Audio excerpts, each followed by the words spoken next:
Hello everybody, welcome to Ecology. Here you can see a fabricated picture of a flower,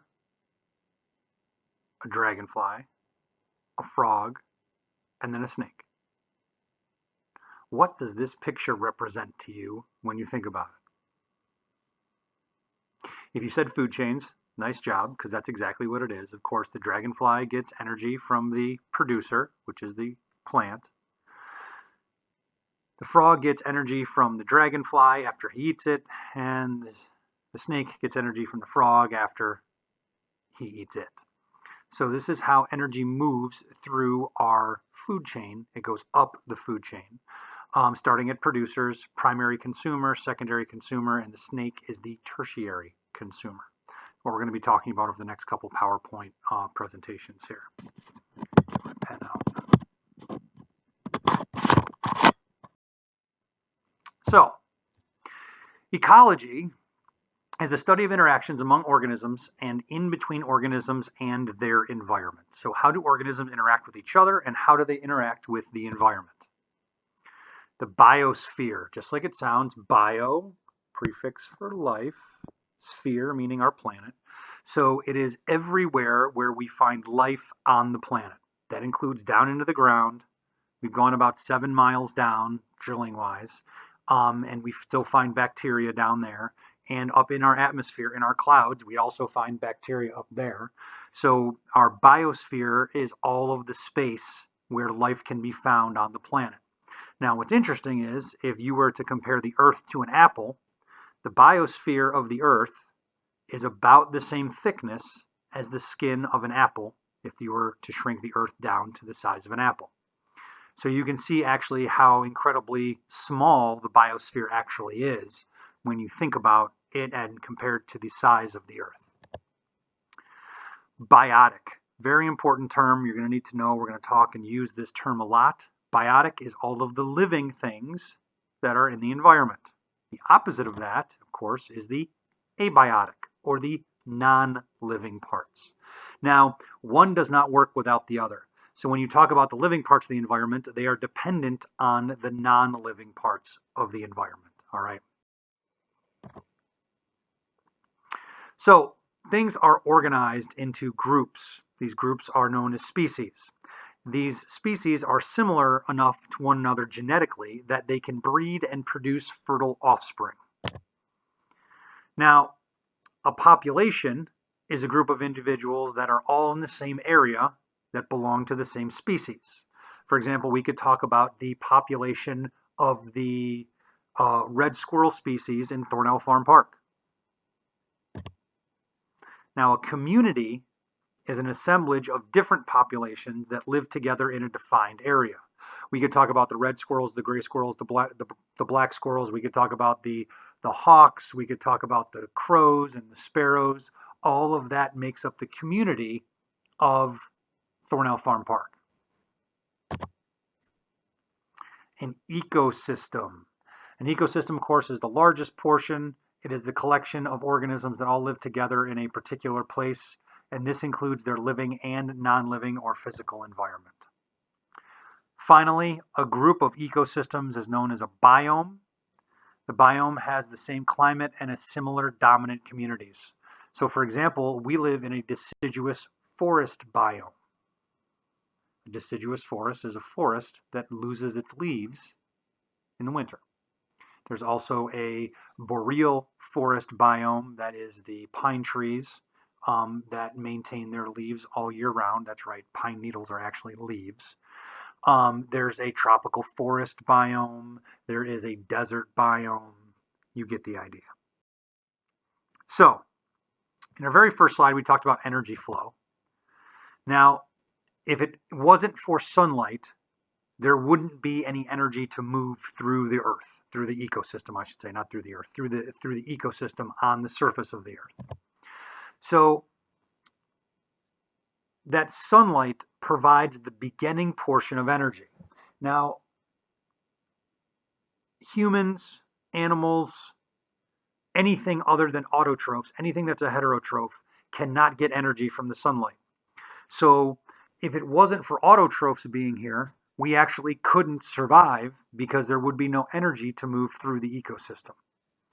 So those autotrophs store that energy in sugars,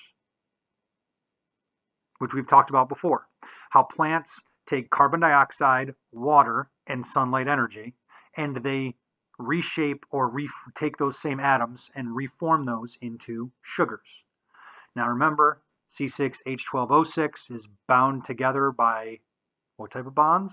Hopefully you're thinking covalent bonds. And of course, what's in those bonds? That's right, energy. So the energy from the sun is trapped inside those bonds in the autotrophs. Now, we either eat the autotrophs, we eat the plants themselves, or we eat the animals that have eaten the plants. All right? And that's what we're going to be talking about, how energy flows from the sun to the producers, which are the autotrophs, and then to the consumers that move up the food chain. So, the best known autotrophs are those that harness the power of sun through photosynthesis.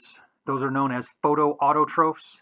There are also chemoautotrophs that use chemicals to get energy. We find those where there is no sunlight at the bottom of the ocean, at those hydrothermal vents. They use not carbon dioxide, sorry. They use hydrochloric, not hydrochloric, one more time. They use sulfuric acid in order to get energy out of those chemicals. They actually eat sulfuric acid. They eat hydrogen sulfide, which is another component of sulfuric acid that comes out of those black smokers, those vents at the bottom of the ocean.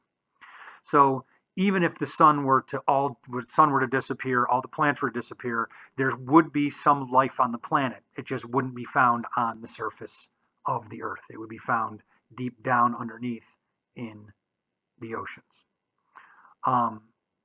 And basically, the photosynthesis, like I said before, uses that energy to convert carbon dioxide, water, and sunlight into oxygen and glucose, oxygen being a byproduct, of course. The second type of autotrophs, which I just talked about, use chemical energy. This is only performed by bacteria, and they are special bacteria called, I'm not going to remember right now, they are archaea bacteria, also known as bacteria that survive in only extreme environments. If you want to know more about that, you can take my microbiology class. We talk a lot about archaea bacteria because they're pretty amazing. So, energy flow through consumers. So the heterotrophs are the consumers, and they rely on other organisms for their energy through their food. Herbivores contain energy by eating plants. Carnivores obtain energy by eating animals. And omnivores, which is what we are, eat both plants and animals. There's also detritivores that eat the remains of plants, animals, and other dead detritivores, other dead organisms. And these are known as scavengers. These are known as decomposers. Most of the decomposers are bacteria, but fungi also fit into that category. There they are, decomposers.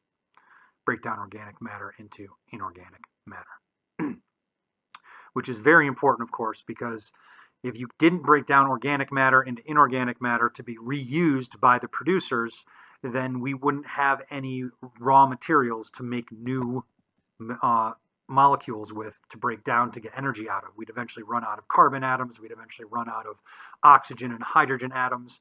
So all of those atoms that make you up, carbon, hydrogen, nitrogen, oxygen, sulfur, potassium, calcium, all of that is recycled by the decomposers. If it wasn't recycled, we'd run out of those atoms.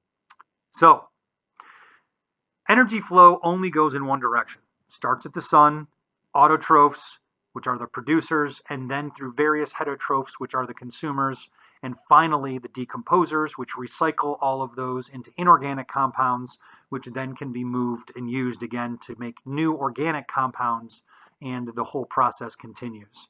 And of course, the whole purpose of all of that work is to get energy out of those bonds that are found in those molecules. Food chains show this relationship of how energy moves through the ecosystem by looking at what is consuming what, all right?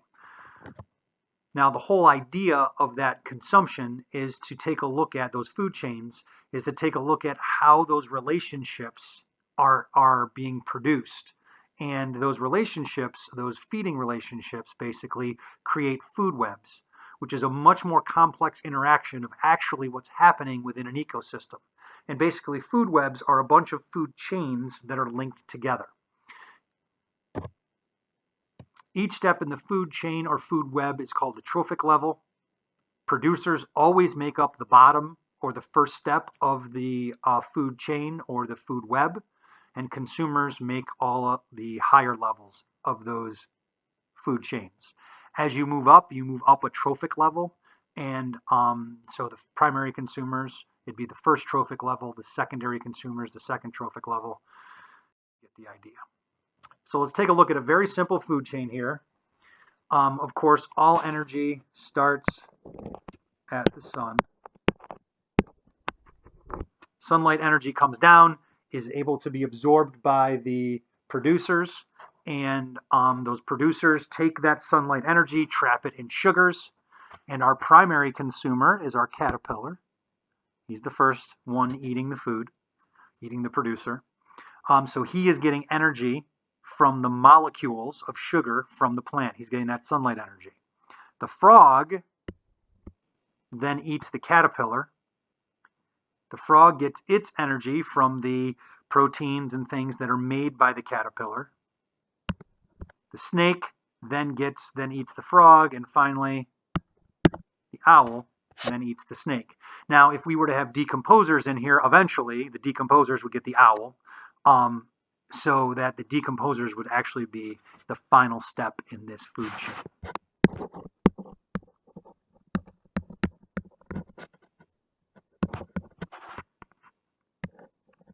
Now, the arrows don't show what is eating what. The arrows show the movement of energy.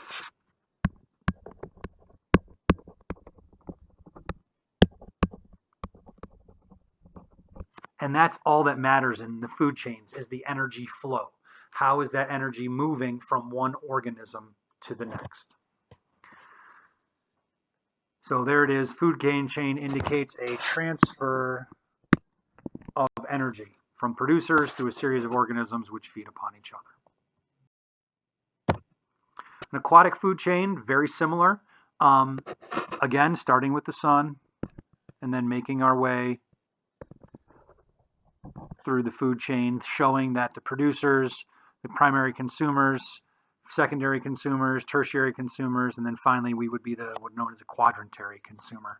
And that is the energy flow of arrows through that aquatic food chain.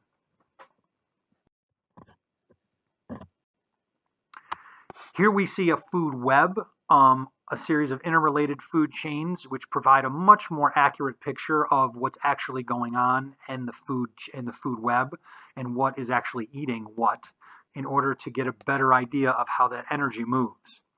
Now, if you notice, the decomposers are the ones who always get the food at the end, because whatever the mouse poops out, bacteria break it down. If the snake dies without being eaten, bacteria break it down. The pine cone or the pine needles fall and don't get eaten, they get broken down back into their inorganic compounds.